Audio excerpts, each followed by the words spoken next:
also have to say that we just don't want to let him go. He's been a really important part of who we are. I know for me, he's been an important mentor.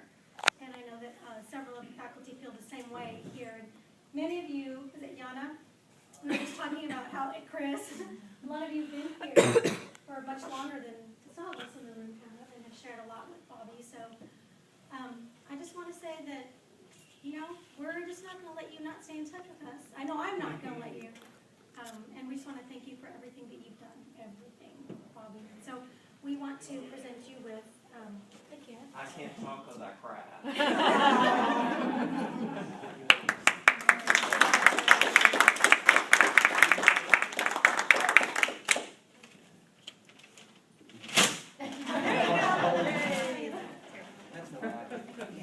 That's the way. Here you go. Like the showers where, if you break the Bobby, you want bones, to you tell have that everybody many what roles children. you've I had? think we're already over that point, right? I'm here to, with student teaching. I was the director of student teaching undergraduate and supervised student teaching, and then as Ben did less, I took on more responsibilities, and I did a lot of things, and hired some wonderful people here, was able to keep some of them, but some of them don't know. I had to fight hard to keep them, but I did.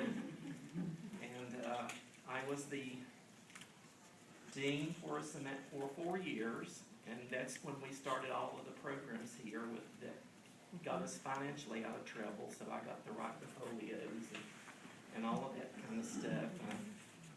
And Eve came along. She worked here 3 months before I knew she was a part of my department. But we made it, and it was good.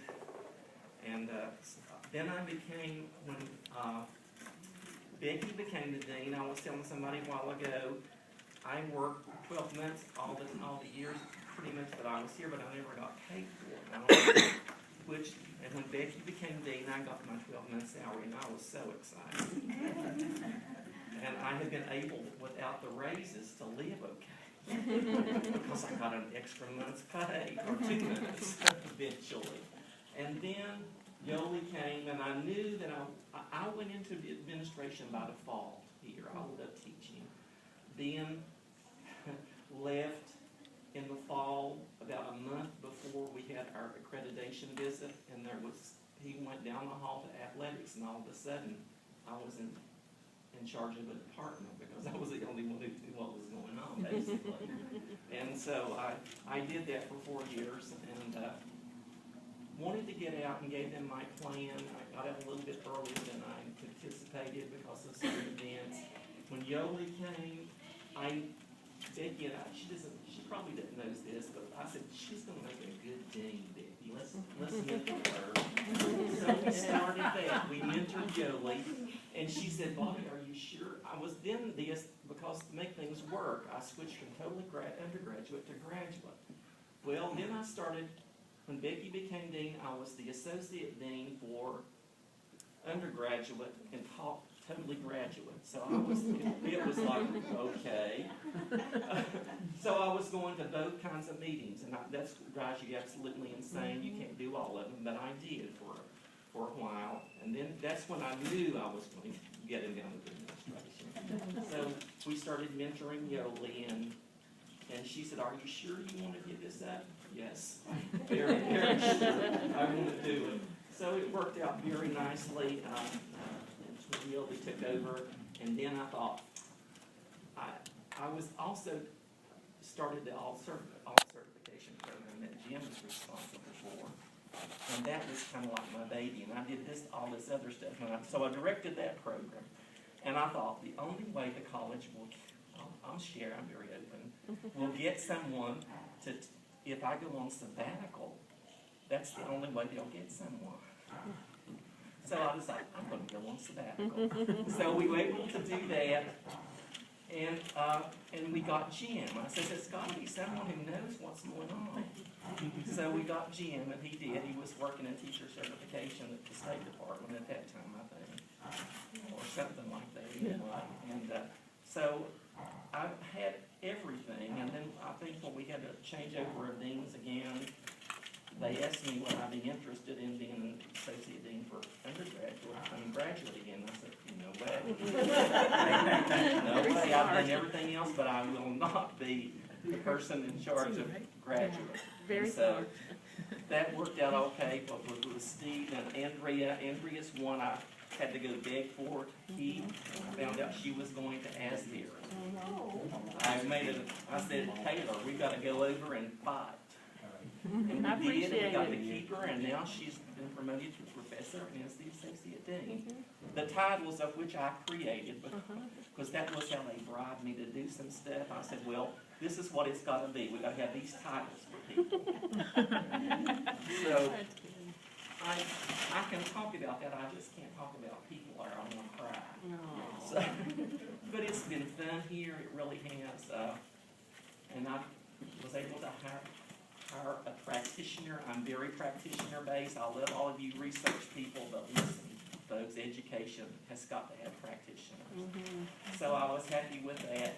Was able to hire Chris. Chris came in from Northern. I got a good report from my wife who called it Northern. She said she's good, and I said okay. So I said to Chris when she came in, we got to get the highest salary we can, because if we don't, you're not going to get raises. So we got a pretty good salary to start with. I don't know that haven't kept up with it, Chris, but you know, you kind of have to maneuver and manipulate things here. Joanna's always been really helpful to me. I really appreciate all she's done for us. And she's brought some sanity to a lot of things, and I do appreciate that. So, and as you see, I'm having difficulty. That is exactly what I wanted. Oh, good. Nice. Yay. This was on the high range of my suggestions.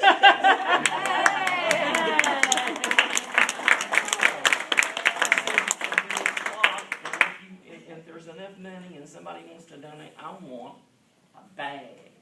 All right. With a name on it. Yeah. Because it's Georgetown. That's great. So that is wonderful. I really appreciate that.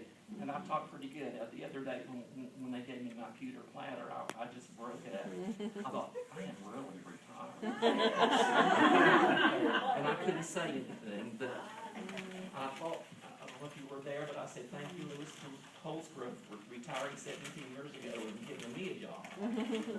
Which was, I believe in bringing young people on and having a blend of people on in your department. If you can't have a blend, you're sunk in education, or just about anywhere. You need the young ones to come on with their ideas, and I really appreciate the new folks that are here with their good ideas, and they're moving things along. And it's good to see a department that I feel is the strongest it's ever been. Right now, I really feel that with the leadership we have and the faculty. I mean, we've got a large faculty, and we don't get to know each other as well as we should. Especially when you're graduate, you have a different life. I learned that the hard way. You work at odd hours, you know, and you don't see people. I was telling Rosemary, I said that's what I miss most. Is that I was lucky to have those kinds of relationships early on, and so that was good. I was glad I was undergraduate first and then graduate, but I haven't regretted moving because it did make things work better, and we do have great people in charge of things now. And I'm surprised to see you doing that.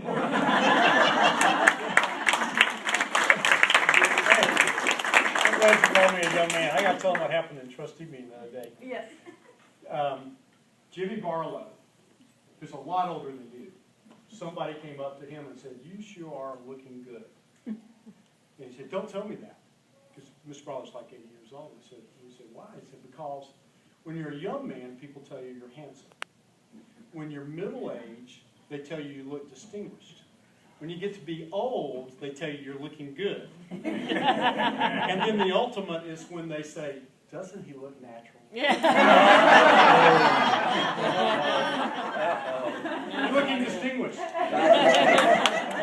think we should groom this lady to be the next president. Good. I agree.